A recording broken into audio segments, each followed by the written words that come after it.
The rumble of war drums grows louder as the United States allegedly grants Kyiv the green light to fire long-range missiles deep into Russian territory. Apti Alaudinov, commander of the Akhmat Special Forces, dismissed the move as another futile stage in a hybrid war during an interview with RT war correspondent Vlad Andritsa.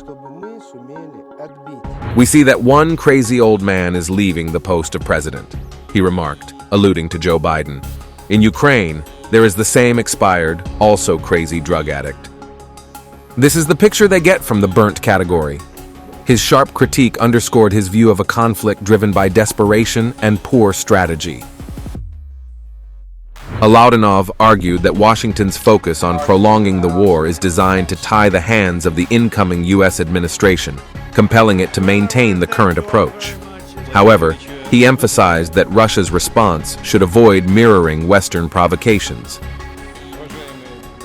Instead, he suggested a more calculated strategy, providing America's adversaries with equivalent capabilities to strike U.S. and NATO bases. This approach, he asserted, would deliver a proportional yet indirect response. We don't necessarily have to hit America with a nuclear bomb, as some might think. America and the NATO bloc have many enemies who are opposing them on various levels today. If we simply provide their enemies with, say, something equivalent to those missiles, so their enemies could strike, for instance, those same American bases that oppose them, why not? This is also an equivalent strike. If we start arming and assisting their enemies so they can fight them properly, that is also an equivalent response.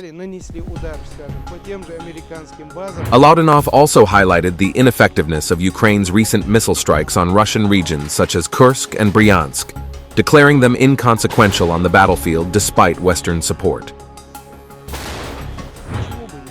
I think using their remaining missiles to strike the Kursk region won't solve or change anything. And what about the fact that they have been striking our 4 regions, which are constitutionally part of the Russian Federation? Are we choosing to ignore or not hear this? We must understand that the enemy has already been doing everything in their power. They couldn't defeat us on the front lines, and now, understanding that they are losing and lack the resources to, firstly, win, secondly, continue this war, and thirdly, force the new president who comes to power to continue their policies. They are playing this game in a way that provokes us to rush into direct confrontation. Conflicting reports emerged on November 19th about Ukraine's alleged use of ATACMS missiles against Russian territory.